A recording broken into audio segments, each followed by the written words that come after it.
Katanya mau bikin semacam museum ya buat Empoy ya.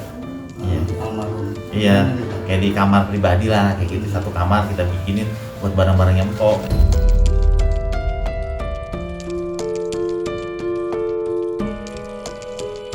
Kayak gitu mama di sana tuh nungguin kita, kayak gitu. Cuma kita tinggal tunggu bagiannya, kayak gitu. Tinggal tunggu bagian kita, gitu. Kita insya Allah ridho ya kita ketemu lagi dari sana, dikumpulin kayak gitu. Paling saya bilangin pelan kayak gitu.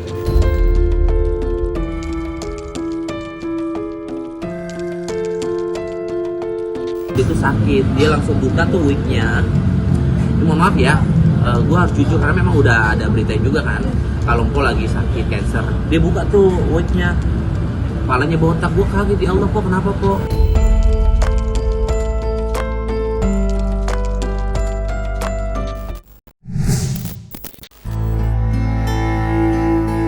Dunia hiburan tanah air baru saja berduka atas berpulangnya komedian dan presenter Empok Alpa pada Jumat, 15 Agustus 2025 di usia 38 tahun. Komedian kelahiran Jakarta itu meninggal karena sakit kanker yang sudah dideritanya sejak 3 tahun terakhir. Kabar meninggalnya Empok Alpa mengagetkan banyak pihak, terutama selebriti rekan sesama artis. Berpulangnya Empok Alpa meninggalkan duka cita yang mendalam bagi suaminya, Adji Darmaji. Di mata suaminya, almarhumah sosok pria yang meski penyakit menggerogoti tubuhnya, rasa sakit yang dideritanya tidak ia bagikan kepada siapapun. Keteguhan itulah yang terus terninang di benak sang suami. Berangkat dari situ pula terbesit keinginan dari sang suami untuk membuat ruangan khusus atau semacam museum untuk mengenang peninggalan almarhumah istrinya. Nantinya di ruangan khusus itu semua barang-barang peninggalan Empok Alpa dari mulai pakaian hingga aksesoris akan disimpan sebagai kenangan. Tidak mudah memang melupakan orang yang sangat dicintainya, yang sepanjang hayatnya dilalui bersamanya dengan penuh cinta. Dan dengan membuatkan ruangan khusus untuk menyimpan barang-barang peninggalan Empok Alpa, Adji Darmaji tidak hanya merawat kenangan, tetapi juga merayakan cinta yang tak pernah lekang. Bang, kan katanya mau bikin semacam museum ya buat Empoy ya. Iya. Almarhum. Iya, Gimana nih, Bang? kayak di kamar pribadi lah, kayak gitu. Satu kamar kita bikinin buat barang-barangnya empok, kayak gitu. Jadi semuanya serba empok, jadi kayak foto, kayak mau kenanya empok, kan sejadahnya kan ada tuh yang suka dia sholat, tasbihnya kayak gitu. Kayak baju ataupun sebagainya kan banyak tuh masih bisa kita iniin nantinya. Kita siapin buat kenang-kenangan satu kamar tuh buat barang-barangnya almarhumah. Iya, bisa pasca 40 harian, bisa pasca 100 hari atau kapan kayak gitu. Yang penting udah niat kayak gitu. Ya bismillah aja, nanti gimana Allah aja. Yang penting saya udah berusaha nanti kan kayak gitu kan, udah ikhtiar.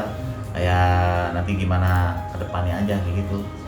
Ini terakhir peninggalan yang mau pakai. Itu mau menuju rumah sakit, sama di rumah sakit nih. Suka pakai jaket ini dia, blazer ini, topi juga sama ini. Berarti isinya apa aja tuh Bang?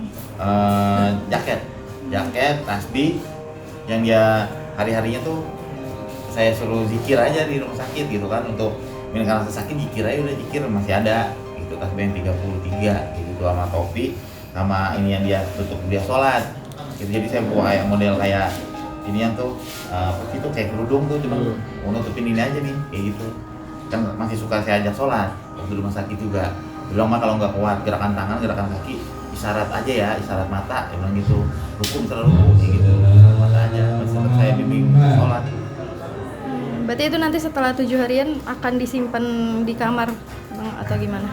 Iya, ini kan terakhir nih, masih saya simpan, saya bawa kayak gitu kan. Karena kalau saya buka juga masih ada ciri khas minyak wangi ini, nggak hilang-hilang minyak wanginya. Jadi ini saya nggak berani buka karena minyaknya juga ciri khasnya empok gitu, minyak wanginya. Kalau dia lewat pasti bekas dia kayak gitu.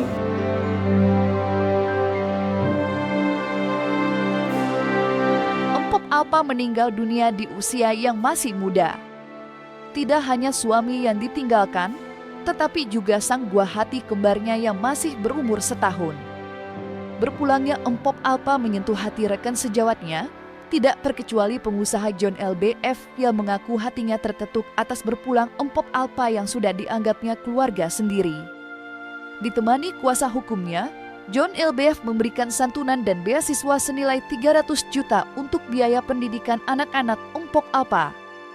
John LBF tidak hanya berjanji akan membiayai pendidikan anak-anak Empok Alpa, tetapi juga akan mengangkatnya sebagai anak bersama-sama dengan ayah kandungnya. Dan seperti inilah kesedihan John LBF atas berpulangnya Empok Alpa saat memberikan beasiswa pendidikan senilai 300 juta.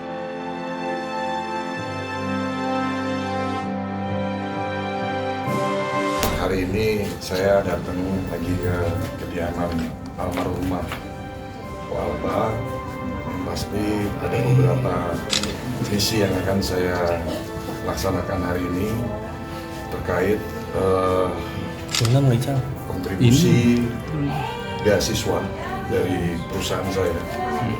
Dan insya Allah surga tempatnya untuk almarhumah Bu Alpa. Dengan begitu banyak torehan catatan kebaikan di dalam hidup almarhumah, insya Allah kami terus berdoa, kami bersaksi bahwa beliau adalah orang baik. Ya Allah, tempatkanlah di surgamu ya Allah, berikan tempat terbaik untuk almarhumah Alpa. Begitu banyak hal baik yang selalu menjadi kenangan dan memori yang tidak akan pernah terlupakan untuk kami yang masih hidup ini. Betapa seorang ibu yang mengorbankan dirinya, sakitnya nggak boleh diobatin supaya anaknya tetap bisa terlahir. Dan sebetulnya beliau almarhumah udah mengeluarkan statement nggak bakal lama gitu ya Bang ya.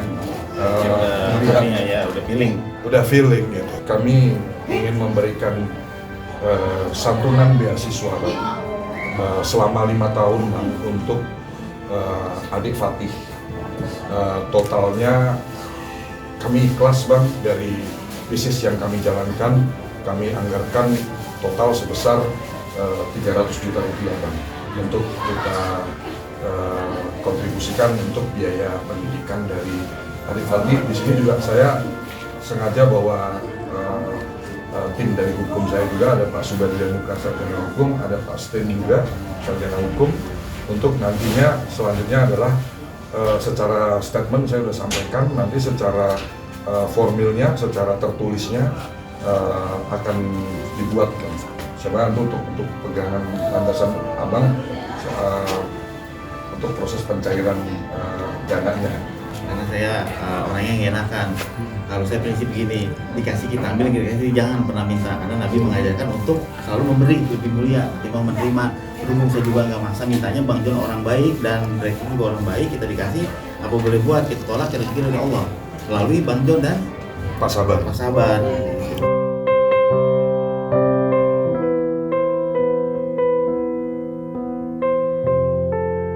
Kesedihan juga dirasakan artis Billy Syahputra dan penyanyi dangdut Iis Dahlia atas berpulangnya Empok Alpa belum lama ini. Khusus bagi Iis Dahlia, Empok Alpa sudah dianggap anak sendiri. Itu sebabnya ia merasa terpukul atas kabar duka berpulangnya Empok Alpa. Sementara bagi Billy, Empok Alpa sudah seperti keluarga sendiri. Ada banyak kenangan yang dilalui bersama selama mengenal Empok Alpa. Dikenal periang dan enggan menceritakan kehidupan pribadi kecuali pada orang yang dianggap dekat dengannya. Pada Billy, komedian asal Betawi itu kerap mencurahkan kehidupan pribadinya yang selama ini simpan hingga tak banyak orang yang tahu, termasuk penyakit kanker yang dideritanya. Dan seperti inilah sosok Empok Alpa di mata Billy dan Iis Dahlia.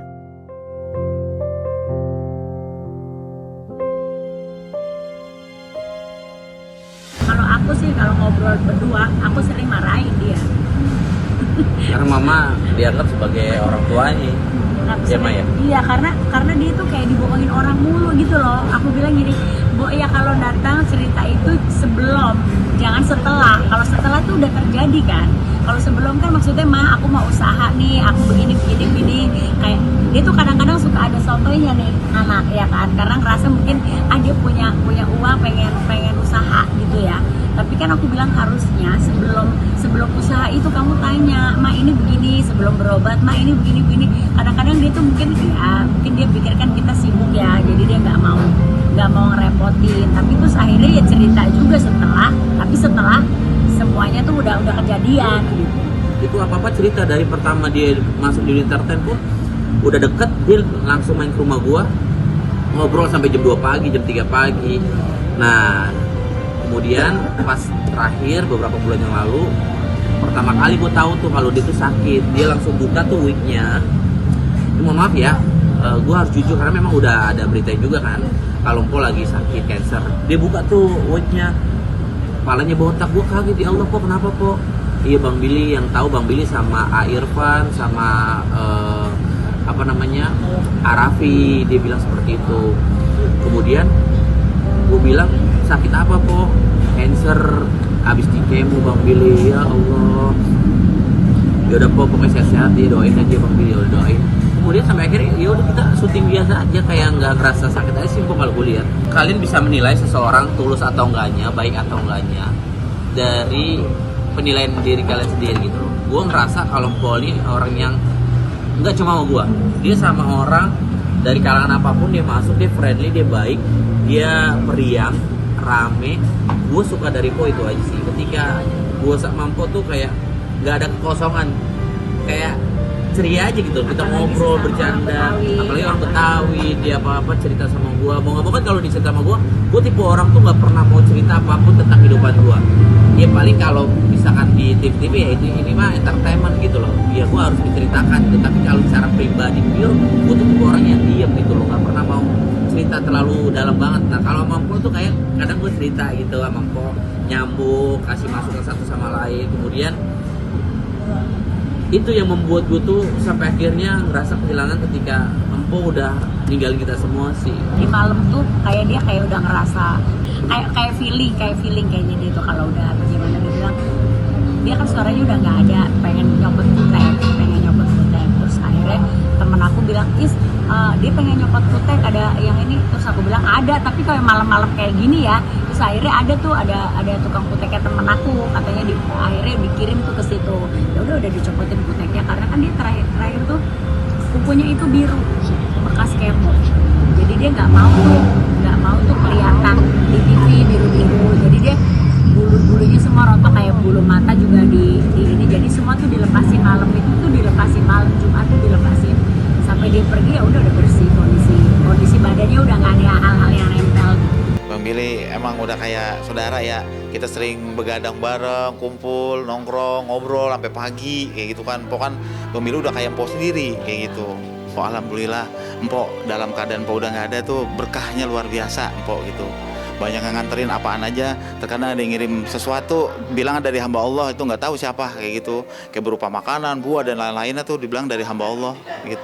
Berbagai sahabat, iya kayak Rafi, Irfan, orang luar biasa itu semuanya, kawan-kawan kerabat Mpo luar biasa, bilang gitu. Tapi alhamdulillah kayak gitu kan, gitu bener-bener baik gitu, baik. Irfan juga baik kayak gitu kan, semuanya tuh peduli, perhatiannya tinggi kayak gitu. Ya pokoknya kalau ada apa-apa Bang ngomong, kalau ada apa-apa ngomong kayak gitu. Kita ya alhamdulillah masih ada yang baik kayak gitu ya kan.